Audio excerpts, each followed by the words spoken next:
Hey guys, welcome to my channel, and in this video I'm going to show you how to hard reset OPPO A58 smartphone. This is helpful for those who have forgot their password. As you can see, wrong pin entered. Okay, to do hard reset, first power off your smartphone, slide down to power off. Now it is successful power off. Now press and hold the power and volume down key together for few seconds. Press and hold it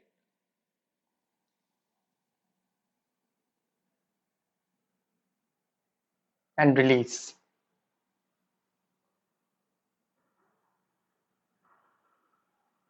So you can see now the volume key is to move up and down and power button to confirm, or you can also use the touch feature. Now select language.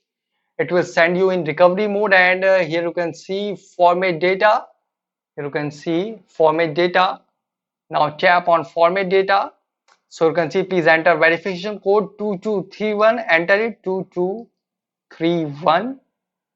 So as you can see, all user data will be reset. Okay, now tap on format. Wiping, please wait. So you can see data formatted. Now tap on OK.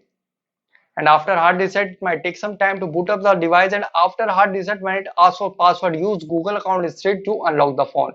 So guys, this is the method to hard reset OPPO A58 smartphone easily. Guys, thanks for watching. If you have any query related to this video, let me know in comment section below. Please like, share, subscribe, and click on bell icon for the latest updates.